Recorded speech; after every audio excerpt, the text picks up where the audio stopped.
a humanities research center that side by side with artists and with the arts. And so what I want to do, try very quickly, is to offer a sense. It's also a promise which I commit to be held accountable to. And I'm sure I speak for my colleagues.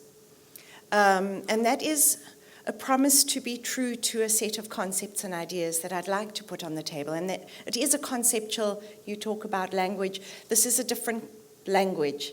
And I want to just offer a few thoughts, and hopefully over the next while we can elaborate how this relationship might work as together we think about how critique, the arts and humanities, imagine and inch towards making a concept of the post-apartheid in which we can inhabit with a shared sense of future. So, how would this relationship provide for imagining new ways of being and of being in relation? And it's a question, the question of relationship is quite central to the questions that we're wanting to pursue and explore that unfold a post-apartheid sensibility. A passing out of this question is discerned in literary form in a scene from Mthutuzeli Machoba's 1979 short story, Pilgrimage to the Isle of Makana, in his collection, Call Me Not a Man. The narrator, the pilgrim of the story, arrives in the Cape from Johannesburg after a journey filled with the detours and turns that characterize the way of the pilgrimage. He has permission to visit his brother, who's a political prisoner on the island. Arriving at the station in the city, he's met by people, the narrator's met by people who drive him to his lodgings in Langa. But the island that he's trying to see, that he's reaching out of the window, through the window to see, continuously falls from view. And throughout the short story, a very important short story, Robben Island is never viewable. It is, in the narrator's terms, that black patch on the sea's horizon, but it continually falls out of view. And he says, I was about to take off in my imagination to the isle when it dipped out of sight. So what may this rewriting of a surprising failure to constitute an object hold for us as we set off to reconjugate the relationship between aesthetics and politics? And one of the ways we're aspiring to and seeking to reconjugate a relationship is through the notion of aesthetic education. Gayatri Spivak's challenge, encapsulated in a collection of essays on aesthetic education in the era of globalization, is elucidating in this regard.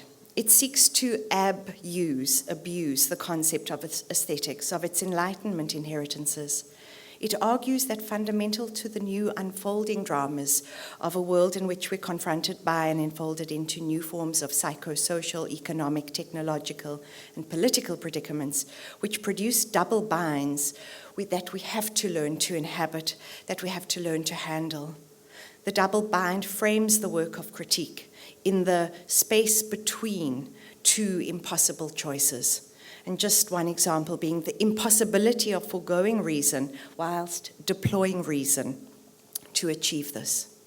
To learn to better inhabit and abide by the contradictory and often paralyzing messages of the double bind is possible through, in Spivak's argument, through what she calls an aesthetic education. How do we inhabit this condition with purposefulness and commitment if ethics have never been found in knowledge, but formed through relationships? And since to be born human, I'm quoting Spivak, is to be born angled toward an other and others.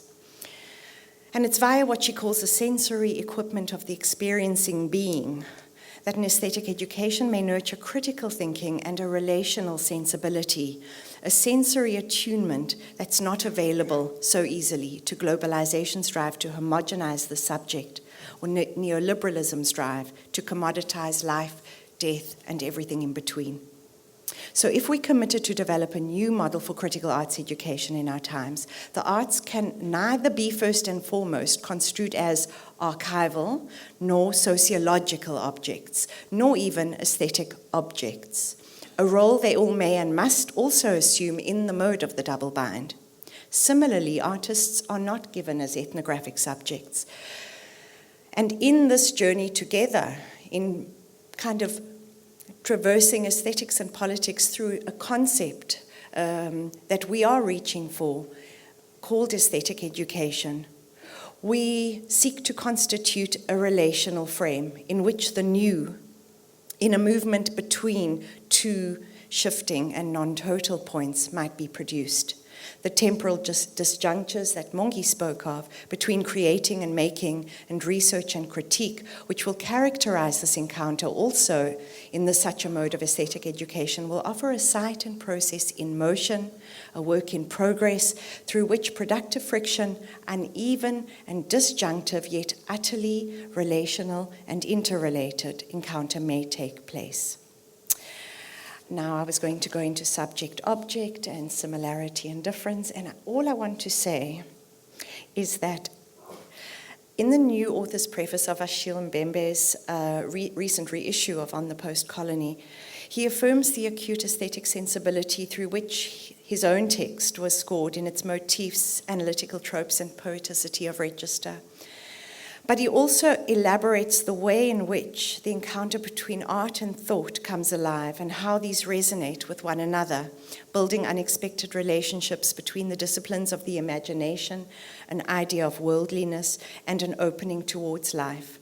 In bringing critique, scholarly research, postgraduate education, artists and multidisciplinary art makings into such a relationship, the research theme on aesthetics and politics, with these concepts conjugated through aesthetic education, will hold the expressive and performative work of the artists associated with the Factory of the Arts and the pedagogic and scholarly work of research. It will set in place an infrastructure for art making and an engagement that may establish a new critical arts education, offering a way to inhabit and think the double binds of the present, and in this, to fashion a bequest to the future. Thank you.